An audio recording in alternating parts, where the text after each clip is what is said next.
यूं ही नहीं कोई अखिलेश यादव हो जाता। एक ऐसा नेता जिसे कभी राजनीति का नौसिखिया कहा गया, लेकिन वही नेता मानो विपक्ष की आज बैकबोन बना हुआ है। 38 साल की उम्र में यूपी का सबसे युवा मुख्यमंत्री बन गया वो नेता, जिसने विरासत तो संभाली लेकिन बगावत भी झेली, परिवार भी बचाया और पार्टी भी संभाली, हार भी देखी और वापसी भी की। आज बात होगी उस सफर की जिसने अखिलेश यादव को सिर्फ एक नेता नहीं बल्कि भारतीय राजनीति का सबसे बड़ा चेहरा बना दिया। सदन में शांत, पढ़े लिखे और टेक्नोलॉजी पसंद युवा नेता अखिलेश यादव, जो अक्सर अपनी प्रेस कॉन्फ्रेंस में पत्रकारों को भी एआई का इस्तेमाल करने का सुझाव दिया करते हैं, जिनके तंज चर्चा में रहते हैं, जो कई बार बीजेपी के दिग्गजों को भी हैरान कर जाते हैं। आज उन अखिलेश यादव का बर्थडे है, तो क्या अपने, क्या पराये, क्या समर्थक, क्या विरोधी, सब उनके लिए कर रहे हैं दुआएं। तो आज उन्हीं अखिलेश यादव की बात होगी जिनको राजनीति विरासत में जरूर मिली, लेकिन आसान नहीं था उनके लिए ये पूरा सफर। फिर चाहे परिवार की टूट की बात हो या एकजुट होने की, पार्टी के एकदम से हाशिए पर जाने की बात हो या फिर से कमबैक की, आपको बताएंगे अखिलेश यादव की पूरी कहानी। और कुछ ऐसे दिलचस्प किस्से भी, जब सियासी कहरा पढ़ रहे थे अखिलेश यादव, तो किस तरह से उनको कुछ खास लोगों ने गढ़ा, जिसमें एक नाम बेहद खास है, जिसके पास पहुंचे थे अखिलेश यादव और तकरीबन 1 साल तक मानो गुरुकुल की तरह उनके पास लेते हैं सियासी शिक्षा दीक्षा। शायद ही ये किस्सा किसी को पता हो, आपको बताएंगे आज चर्चा में अखिलेश यादव के बारे में वो किस्सा गोई भी। नमस्कार, आप देख रहे हैं चर्चा में और आपके साथ मैं हूं सुषमा। पारिवारिक फ्रंट पर अखिलेश को कितनी ज्यादा दिक्कतें हुई और कैसे अखिलेश यादव आज सबसे बड़े परिवार के सदस्य के तौर पर नजर आते हैं, ये तो आपने हाल ही में देखा होगा। प्रतीक यादव का जब निधन होता है तो अखिलेश यादव पूरे परिवार को संभालते नजर आते हैं। उनकी एक तस्वीर भी सोशल मीडिया पर खूब वायरल होती है, जब वो प्रतीक यादव की छोटी सी गुड़िया को पुचकारते नजर आते हैं, उसको चॉकलेट खिलाते नजर आते हैं। लेकिन इसके साथ साथ चाचाओं के बीच की दूरी अखिलेश के लिए वो बहुत मुश्किल पल, उसके बारे में आपको बताएं तो वहीं उसके पहले आपको फ्लैशबैक में जाना होगा 2012 में, क्योंकि अखिलेश सीएम बने थे और कहा गया यहीं से पारिवारिक दिक्कतें शुरू हुई। लेकिन सियासत में एंट्री भी आसान नहीं थी, उसके लिए नेताजी ने अपने बेटे को खूब गढ़ा, खूब पढ़ाया और समझ पैदा की राजनीति की। कहा जाता है अखिलेश यादव जब कॉलेज की पढ़ाई कर वापस लौटे थे ऑस्ट्रेलिया से, पोस्ट ग्रेजुएशन के बाद जब वो इंडिया आए थे, तो मुलायम सिंह यादव ने उन्हें राजनीतिक दांवपेच सीखने के लिए मार्क्सवादी कम्युनिस्ट पार्टी के बड़े नेता कामरेड हरकिशन सिंह सुरजीत के पास भेजा था। हरकिशन सुरजीत को गठबंधन की राजनीति का चाणक्य माना जाता था।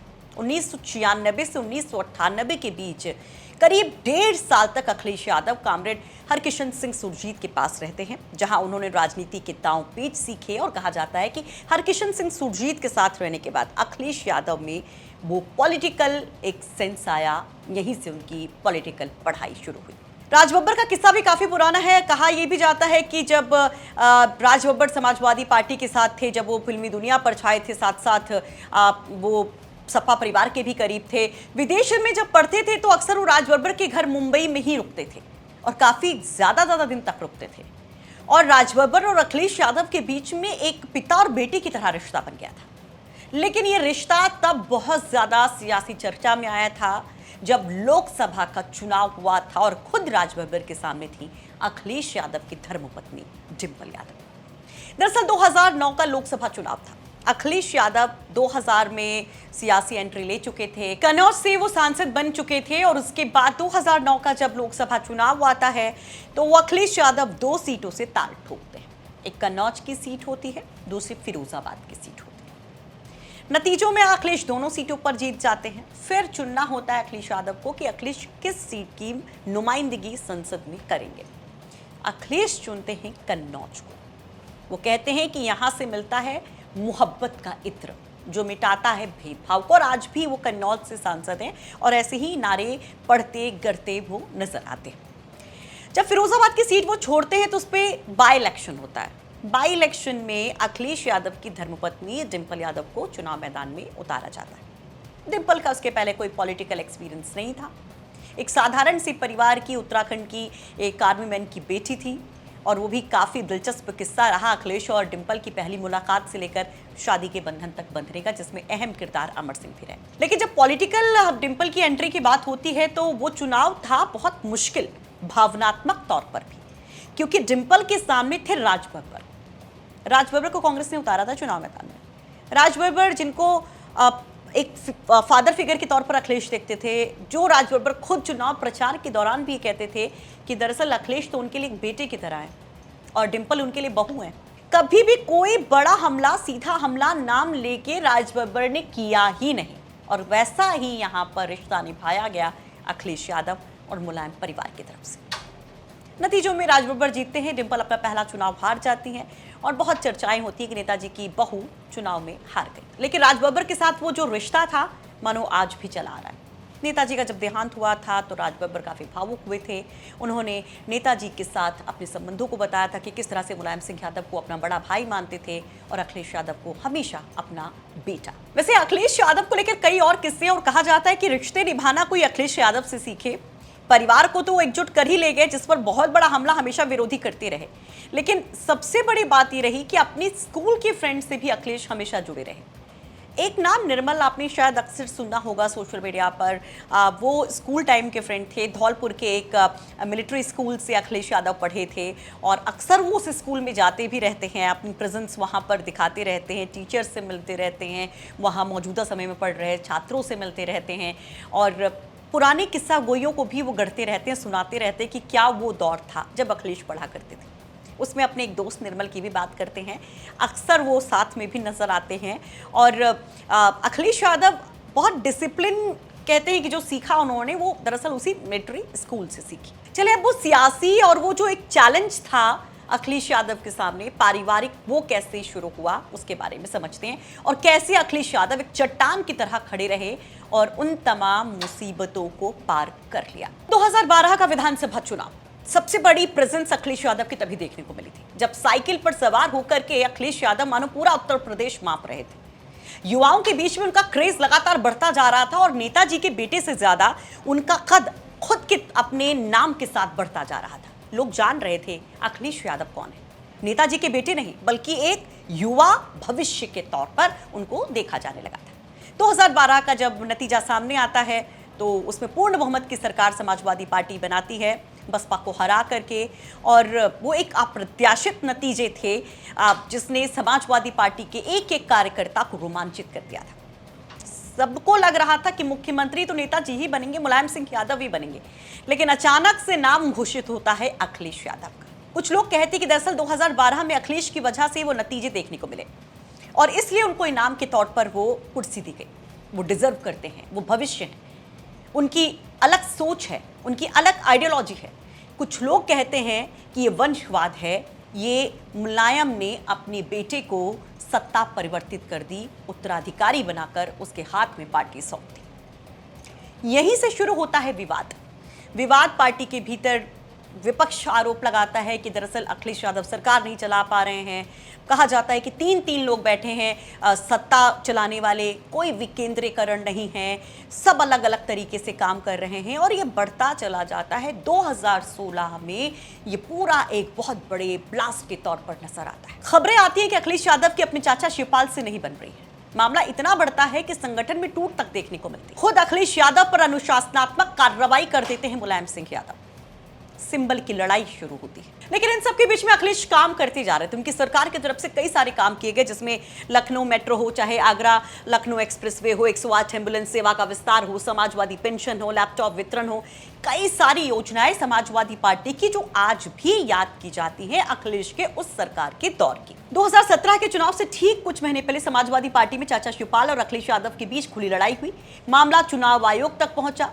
साइकिल चुनाव चिन्ह पर भी संकट आया। आखिरकार पार्टी और चुनाव चिन्ह दोनों अखिलेश यादव के पास रहे। ये सिर्फ संगठन की जीत नहीं थी बल्कि मुलायम सिंह यादव की विरासत पर उनकी राजनीतिक पकड़ का सबसे बड़ा प्रमाण था। अखिलेश यहां पर जीत गए थे, लेकिन 2017 का चुनाव बुरी तरह से हार गए थे। बीजेपी के सुनामी के सामने 50 तक समाजवादी पार्टी नहीं पहुंच पाती है।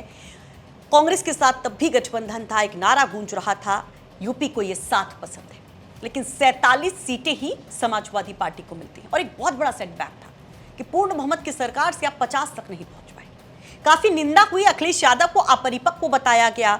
ये कहा गया कि दरअसल वो संभाल नहीं पा रहे हैं। कुछ लोग कह रहे थे कि परिवार में टूट की वजह से अखिलेश को इतना बड़ा डैमेज हुआ है। लेकिन अखिलेश हारते नहीं हैं, अडिग खड़े रहते हैं। नतीजे आने के बाद नेताजी के पास पहुंचते हैं और तब कहा जाता है कि पिता और बेटे के बीच में वो जो एक रिश्तों की बर्फ जम गई थी वो पिघलती है। पिता बेटे को आशीर्वाद देते हैं, पूरे समर्थन की बात कहते हैं और फिर धीरे धीरे शिवपाल यादव संग जो तमाम रिश्ते खराब थे या परिवार में जो बिखराव था उसको भी समेटने की कोशिश शुरू होती है। हालांकि ये पल आसान नहीं था, क्योंकि लोगों ने एक विलेन की मानद अखिलेश यादव को पेश कर दिया था। विरोधी औरंगजेब तक की वो उपाधि देने लगे थे। एक बेटे पर लगा था अपने पिता के अपमान का कलंक, वो पिता जिसकी हर एक आदेश को सिरमाथे लेता था बेटा। बहुत मुश्किल दौर था वो अखिलेश के लिए, लेकिन अखिलेश बहुत सधे अंदाज से परिवार को समेटते रहे, उधर सियासत में आगे बढ़ते रहे, संगठन को मजबूत करते रहे। 2019 में एक बहुत बड़ा फैसला उन्होंने इसको लेकर लिया, क्योंकि इस समय बीजेपी बहुत ज्यादा मजबूत हो गई थी उत्तर प्रदेश में, तो वो एक महागठबंधन बनाते हैं, मायावती को साथ लाते हैं, जो बिल्कुल असंभव सा था कि दो धुर की तरह है, एक नॉर्थ पोल एक साउथ पोल। वैसे में उस नामुमकिन को अखिलेश मानो मुमकिन कर देते हैं। मायावती उनको आशीर्वाद देती हैं, पूरा गठबंधन एक साथ चुनाव लड़ता है, बीजेपी के लिए चुनौती पेश करता है। हालांकि बहुत ज्यादा डैमेज बीजेपी को नहीं होता है और अखिलेश यादव को बहुत ज्यादा फायदा नहीं। महज 5 सीटों पर ही रहते, जो 14 में था वही परफॉर्मेंस यहाँ पर होता है। वोट परसेंट का फायदा जरूर होता है और यहीं से मानो पटरी पर धीरे धीरे पार्टी आने लगी थी। इधर 2022 की तैयारी हो रही होती है, उधर नेताजी की तबीयत नासाज होती है। खबर आती है कि नेताजी नहीं रहे, उनका निधन हो गया। और इस दुख की घड़ी में अखिलेश यादव टूटते नहीं हैं, बल्कि सबको जोड़ ले जाते हैं। पूरा परिवार एक साथ नजर आता है। एक बेटे की तरह कभी भावुक नजर आते हैं अखिलेश, कभी परिवार के सबसे जिम्मेदार सदस्य के तौर पर मजबूत। सब कुछ साथ लेते हैं और फिर से जुड़ जाता है पूरा परिवार 2022 के चुनाव से पहले। न केवल परिवार को जोड़ते हैं अखिलेश, बल्कि गठबंधन में और सहयोगियों को भी जोड़ते हैं और बीजेपी के सामने पेश कर देते हैं सबसे बड़ी चुनौती। और एक अप्रत्याशित नतीजा भी देखने को मिलता है। 100 सीटें जो 50 थी लगभग, उसको डबल के करीब पहुंचा देते हैं अखिलेश। हालांकि निंदा अभी भी हो रही थी, कहा जा रहा था कि बहुत दूर चले गए अखिलेश सत्ता से। उन आलोचनाओं के बीच में कई दफा अखिलेश यादव की स्ट्रैटेजी पर सवाल उठे, कई दफा उनके सियासी मूव को लेकर सवाल उठे कि अखिलेश क्या वाकई में गलतियां कर रहे हैं या एक्सपेरिमेंट कर रहे हैं। कई लोग आलोचना करते रहे कि नेताजी की तरह अखिलेश में वो जादू नहीं है, अखिलेश वो फैसला नहीं ले पाते जो नेताजी लेते थे, उस तरह से नहीं जोड़ पा रहे हैं लोगों को। आलोचनाएं होती रही, अखिलेश सुनते रहे, मीडिया के सामने आकर सधे ढंग से उनका जवाब देते रहे। लेकिन सबसे बड़ा जवाब अखिलेश ने दिया 2024 के चुनाव में।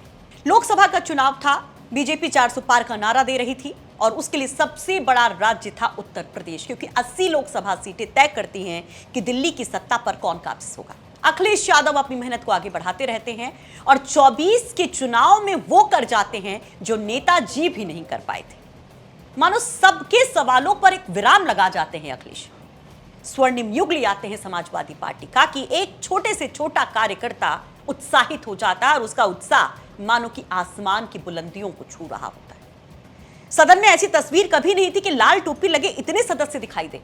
37 सांसद पहुंचाते हैं अखिलेश लोकसभा और तब मानो कि इंडिया गठबंधन के एक नेता की आंखों के तारे हो जाते हैं अखिलेश, क्योंकि खुद अखिलेश ही थे जिन्होंने बीजेपी के उस जीत के घोड़े को थाम लिया था, रोक लिया था। पूर्ण बहुमत की उस लाइन पर जाने के पहले ही उसको मानो पीछे खदेड़ दिया था। और आज आप देख रहे हैं कि चाहे स्टालिन हो, जब वो हारते हैं तो अखिलेश उनको कंधा देते हैं, उनका हौसला बढ़ाते हैं। चाहे ममता दीदी हो, उनके साथ अखिलेश नजर आते हैं। चाहे राहुल गांधी हो, तमाम बातें चलती रहती है कि राहुल के साथ अखिलेश के संबंध अच्छे नहीं है, लेकिन जिस तरह से राहुल गांधी के बर्थडे पे वो विश करते हैं और जिस तरह से इस बार राहुल गांधी ने उनके बर्थडे पे विश किया, मायावती ने उनको जिस तरह से विश किया, जिस तरह से योगी आदित्यनाथ ने विश किया और बाकी नेताओं की एक बहुत लंबी फेहरिस्त, स्वीकार्यता अखिलेश की किस तरह से आज हो गई ये सबके सामने। बाकी तो जो है सो है। सपा के समर्थकों के लिए आज एक बहुत बड़ा पर्व है। लेकिन चलते चलते आपको एक बात बताते हैं कि आज जो अखिलेश यादव का जन्मदिन है, दरअसल वो कागजों पर है। उनकी 2 तिथियां बताई जाती हैं, जिसके बारे में खुद अखिलेश यादव ने बताया था कि वैसे एक्चुअल में जो उनका बर्थडे होता है वो 23 अक्टूबर को होता है और आज तारीख वाला जन्मदिन है 1 जुलाई। चर्चा में आपको अखिलेश यादव की ये कहानी कैसी लगी, जरूर हमें कमेंट बॉक्स में बताइए। ये रिपोर्ट तैयार करने में हमारी मदद की है फिरोजाबाद से हमारे सहयोगी सुधीर शर्मा ने।